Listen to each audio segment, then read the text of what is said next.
Mixing with Mike plugin of the week is the Waves CLA MixHub. The MixHub plugin is a console emulation, but it's also a full workflow designed and put together with crystalloid algae in collaboration with Waves. They went through and emulated his E-Series console that he uses for all of his mixing, and they integrated a whole workflow system that allows you to work with buckets or groups of channels. You can have up to 8 channels, which equate to different instantiations of the CLA Mix Hub on different channels. You can assign them to buckets, and then you can go through buckets that have guitars, drums, vocals, etc. You can name them, you can do the whole thing. Or if you want to work just in channel view here, you can work with an individual channel so you can just work as you always do with the plugin. The idea behind this, the conceptual idea, is that, and this is something that I've always felt as a frustration in transferring from the analog world where I was working on analog consoles where all the channel strips are fixed, all their knobs are fixed, they're never assignments that are anything other than what they are. And you look at them, they're all side by side, and you set up your mix, you pair tracks right next to each other that are related to each other, all the drums together, et cetera, et cetera, et cetera. And they all end up sort of lining up pretty closely into what are called buckets. A bucket is a grouping of modules that are powered within sections. SSL consoles happen to be grouped in buckets of 8 or 8 channel strips. So this is a virtual way of accomplishing the same thing while giving you actually a brand new E-Series console emulation added to the collection from Waves. So you have all of that plus a whole bunch of enhancements that are thrown in on top of it. So if you're looking at this, there's a familiarity here if you're familiar with the Shep's Omni channel, in that you have different modules, and the modules can be moved around, so you can put the EQ pre-dynamic or post-dynamic. You have an input section here with the filters. You have a compressor and gate section. You notice there's some expanded controls on the gate and a mix wet dry for the compression here. You got 2 different types, which actually gives you sort of a quasi 1176 blue stripe emulation, so you can switch between those two, which is kind of cool. And then you have the standard sort of E-Series EQ. Got a little speaker here, so as you sweep the frequencies, it will solo up the frequency that you're sweeping if you like that type of thing, that kind of workflow. And you get the standard bell or shelving EQ curve that you get within E-Series EQ. Great emulation all the way around. Let's kind of go through some of the main kind of overall workflow stuff here. I'll play a little bit of audio just so you can get a sense of what the overall is, and then we'll kind of zoom into some specific examples. Now, with any of the individual channels here, you can actually take and turn them on or off as you're working with them. If you want, you can blow any of the sections out. Now, in this particular case here, what I'm showing you is a mono channel strip. So what I'm going to do here is I'm going to just scroll over here, pick up a stereo channel strip just to kind of show you this a little bit. So when you work with stereo, just like with the Shep's Omni channel, you can work with the tracks tied in stereo or linked in duo mode, meaning that they're individual from each other, or in MS, so now you're dealing with mid-side.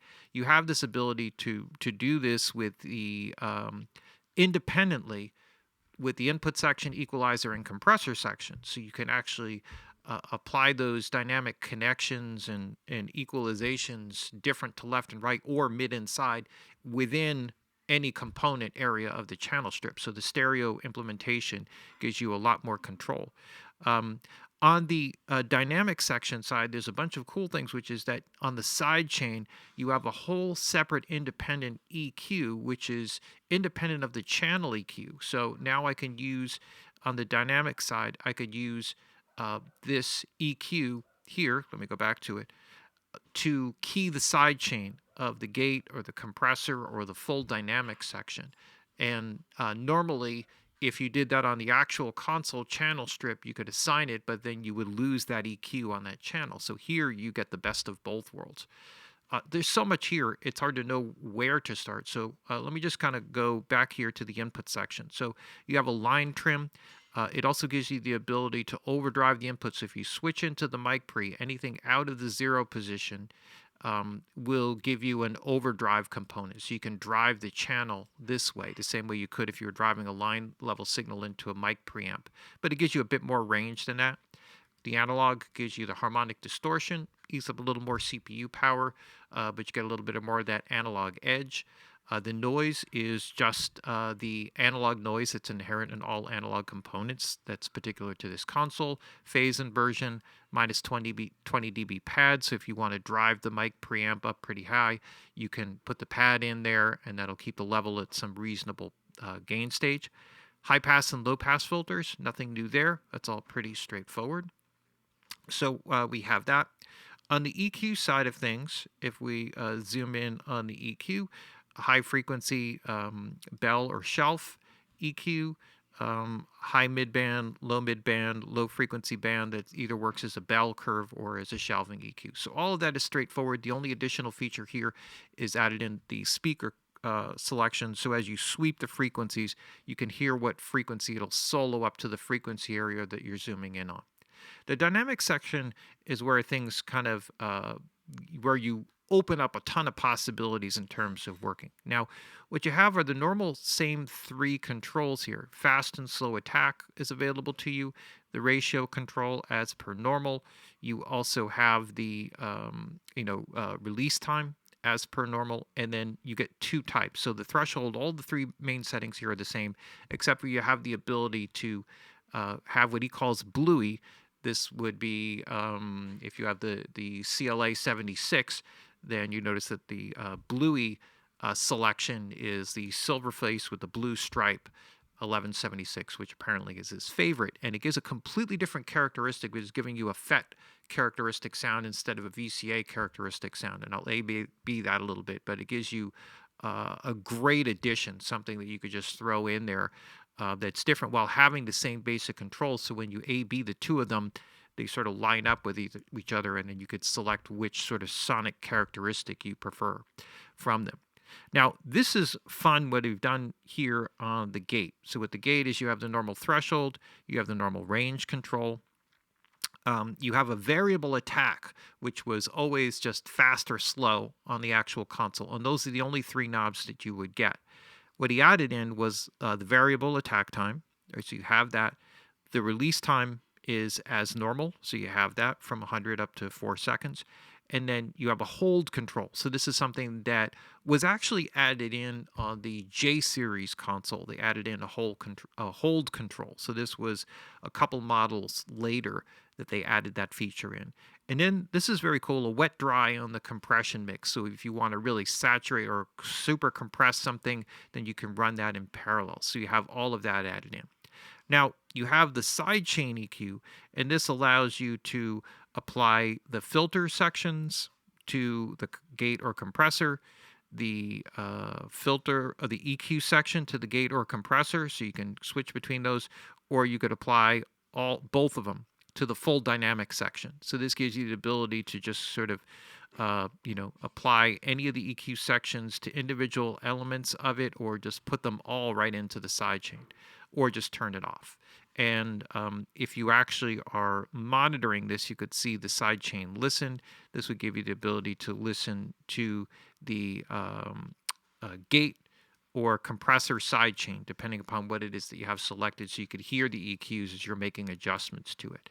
There are 3 modes: gate, expander, and ducker. So on the normal EQ, there's a gate expander mode. Essentially what it does is it turns the range of 40 into a range of 80. It just doubles it, essentially. That's what the primary difference is between the gate and expander.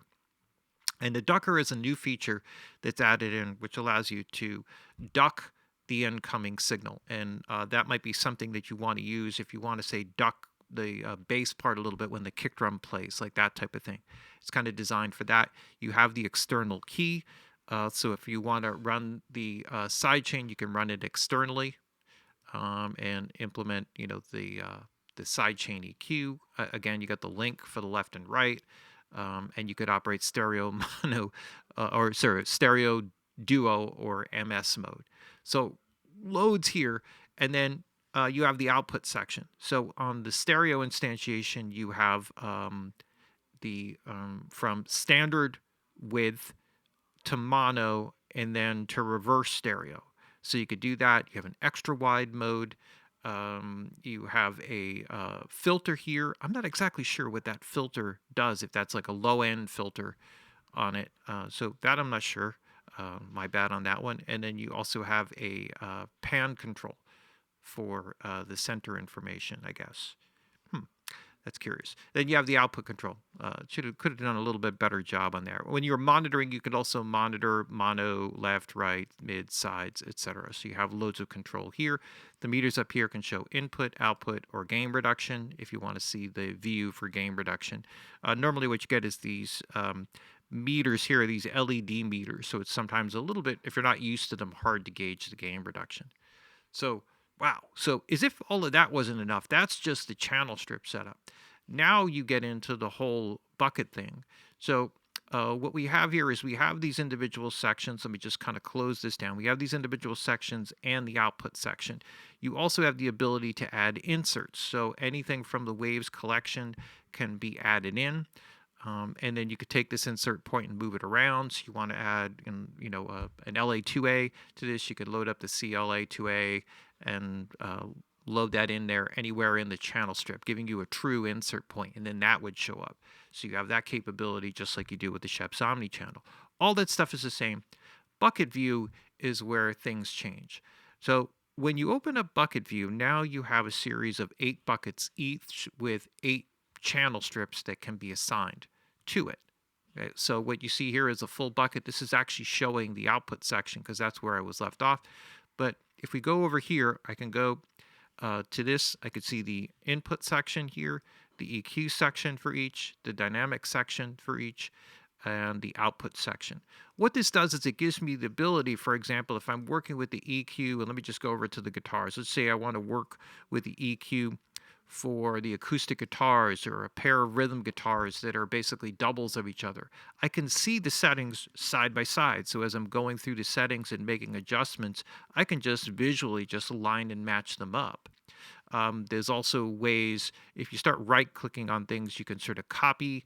You can copy a preset and then paste that preset into another channel. So if there's any variation or you line up one, you could just make a straight copy of it and copy it into that. And if you want, you could copy that preset into all of them. Now, that's not something you would probably want to do with the EQ, but you might want to, for example, do something like that just right quick. If you get a compression setting, let's just go over to the dynamic section. You get a compressor setting. You might want to go in and copy and paste it so that your ratio, attack and release settings are the same for all of your drum tracks. And that way you can kind of create a consistent kind of vibe or sound. And then from there, sort of tweak the thresholds track by track. So there's a lot of workflow enhancements that are sort of built into this.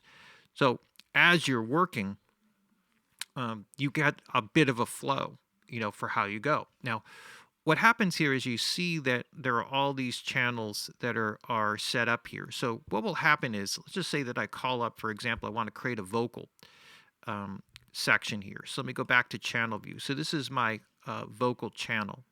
I want to assign this to a bucket. So I'm going to assign it to bucket number 3. Now, you see the drum and guitar buckets, but those are both full.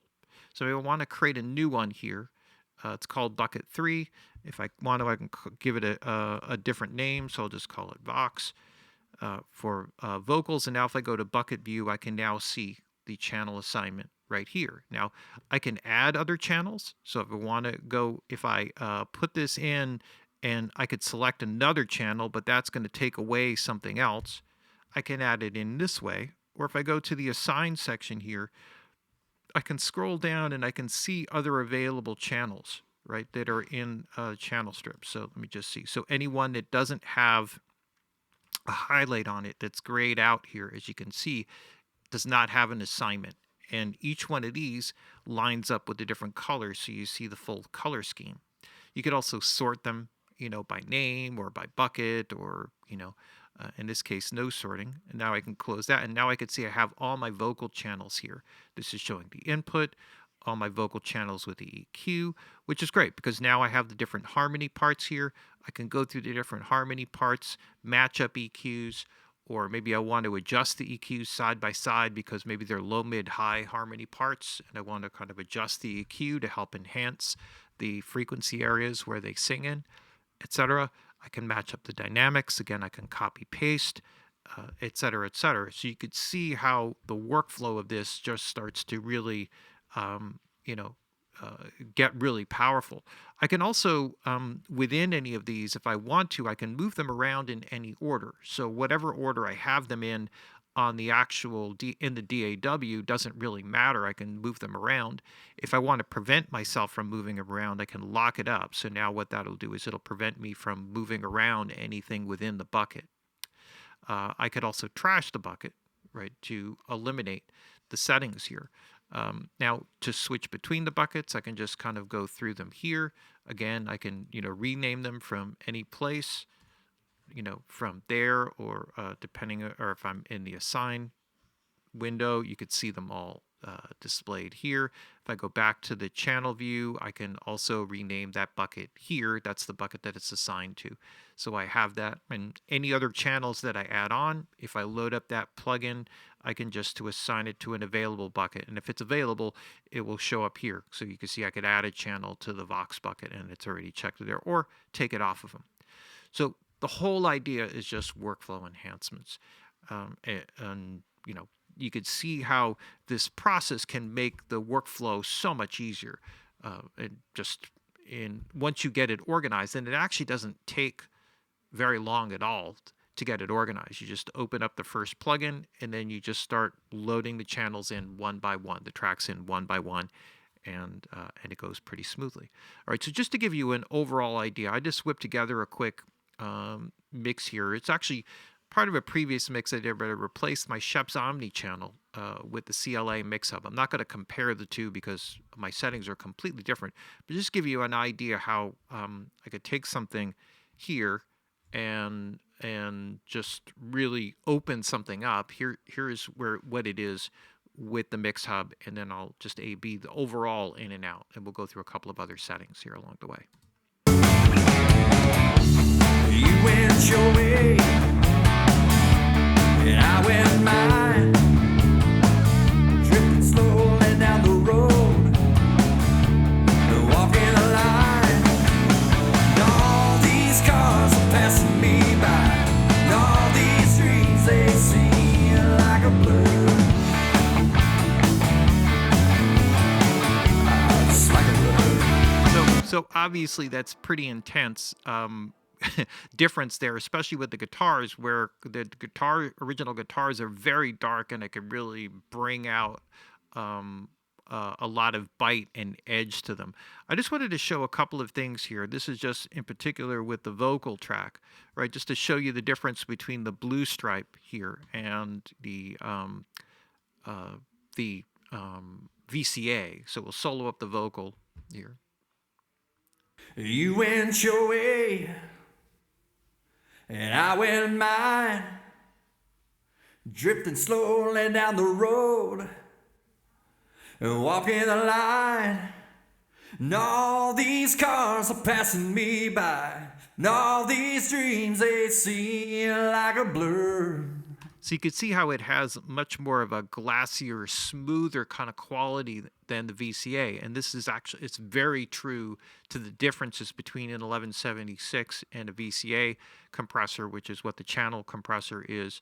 Now, there is no, when you go through here, like if you're working with 1176, you have sort of fixed ratios, 4:1, 8:1, 12:1, 20:1, and then the all buttons mode. So there's no definition for that. There is the infinity, but that's not necessarily going to give you the same effect. So there is no kind of all buttons mode effect, but if there was one, it might be, where you have the release very fast, You went your way, and I went mine, drifting slowly down the road, walking the line. And all these cars are passing me by, and all these dreams, they seem like a blur. Right, so you could sort of punish it in to place if you want to go about it that way. I think I had a 4:1 ratio here. and use the parallel as the mix. So it works incredibly well for that. Is terms of the emulation and the quality emulation is excellent.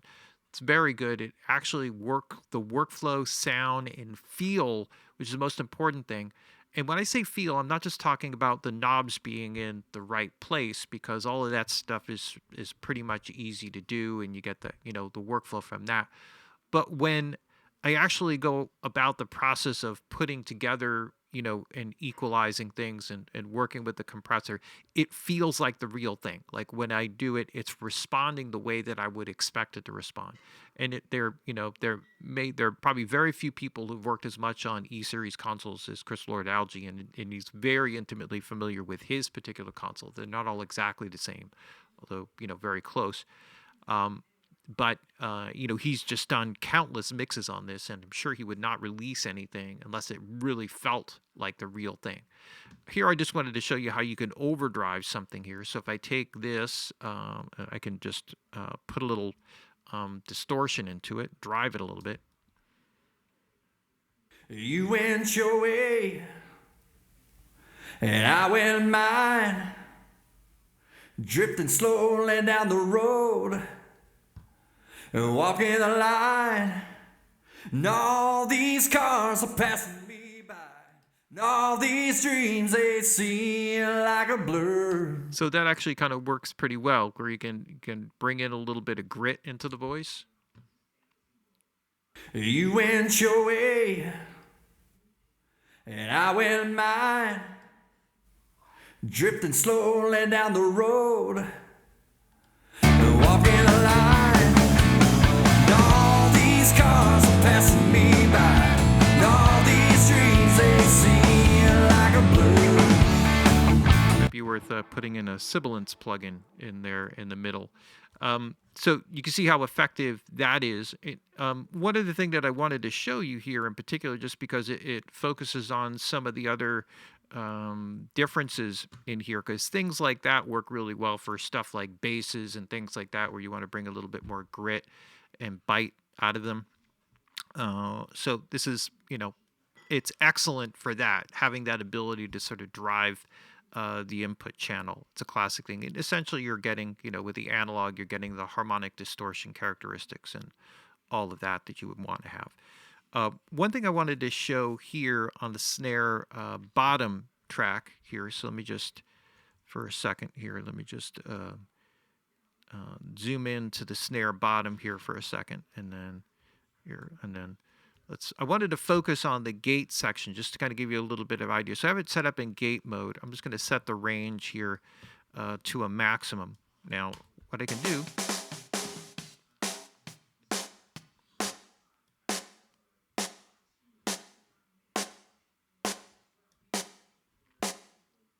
all right, so this is with the fastest attack, 0.1 milliseconds. And so I can slow that down, which is better for instruments that have softer transients. So it'll be like a way of kind of smoothing it out, and that's used in a lot of times, like in expand mode. We would use that to quiet or damp down like tape hiss. But if you have a track that has some noise on it, it can be helpful for that. Now, when you're working here, if I zoom in to the channel here, I can also focus in. Select the gate here, and then what I'm going to do is I'm going to put the EQ and the filter into the gate, so I can monitor the EQ here, and I can now focus the EQ to get rid of the bleed from other parts.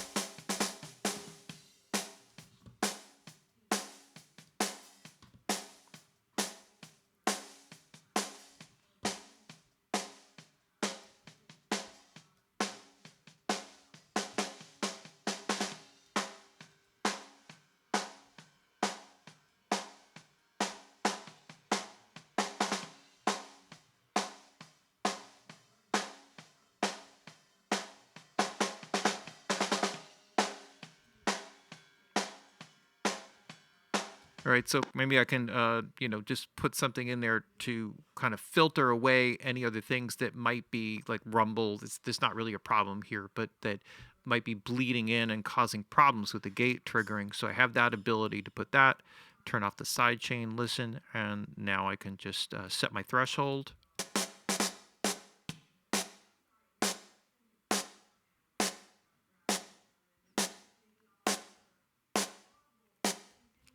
And then I can use the hold control here to kind of hold on to the sound as long as I want. So this is a snare bottom mic.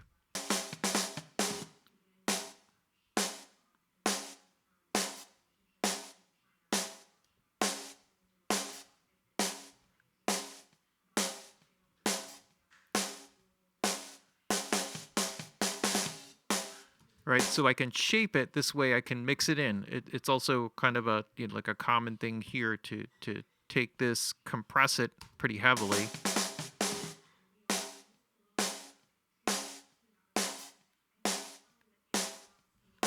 as a way to give myself a little bit of snap. So when I mix it in with the original snare,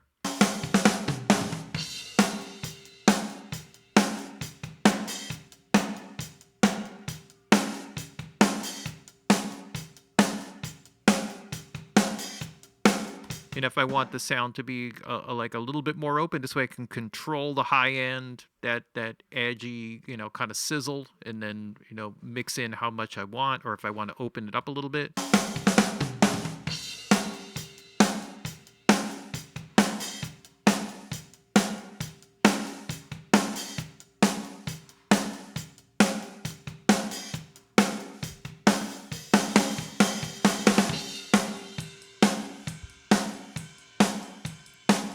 So that hold control is a really powerful feature addition, having the separate EQ. So if I have this EQ here, if I go to the channel EQ, you can see this is completely independent and separate, right? So again, this is just like adding in like a whole other separate EQ that you could use just for the sidechain to help filter out and focus your gate. The idea is that you want to get the gate to trigger with as low of a threshold as possible without mistriggering, so that you get like a good clean opening. And obviously it's very much dependent upon the individual element that you're trying to gate.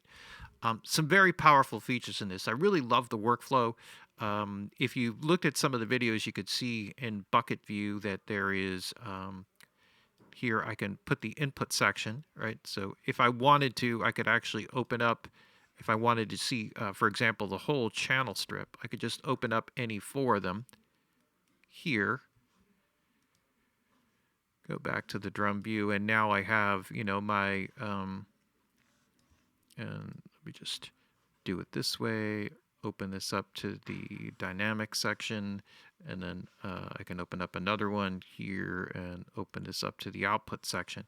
So if I really size this up on the screen, and this, if you've looked at the videos for this on the Waves website or in the advertisements for it, you could do a similar thing here by just opening up the four separate ones in a window, as long as you have the ability to keep them isolated. And now you have the the 8 input section of all the drum tracks, the compressor sections of all the drum tracks, the 8 EQs, and the output channels.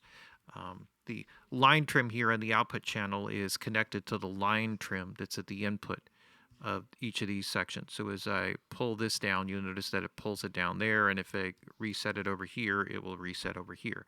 So there's a connection, direct connection between the two, just so you can control essentially the input level as well as the output level, as it goes in. And then you could see the whole section here. Very cool plugin. Love the workflow. Love the enhancements. Great emulation of the E-Series. The Bluey is a great addition.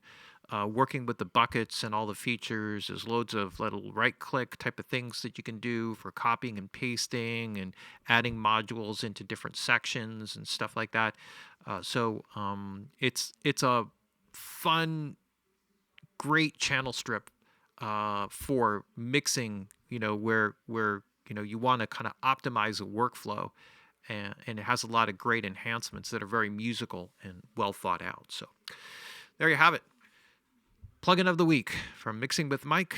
It's the Waves CLA MixHub.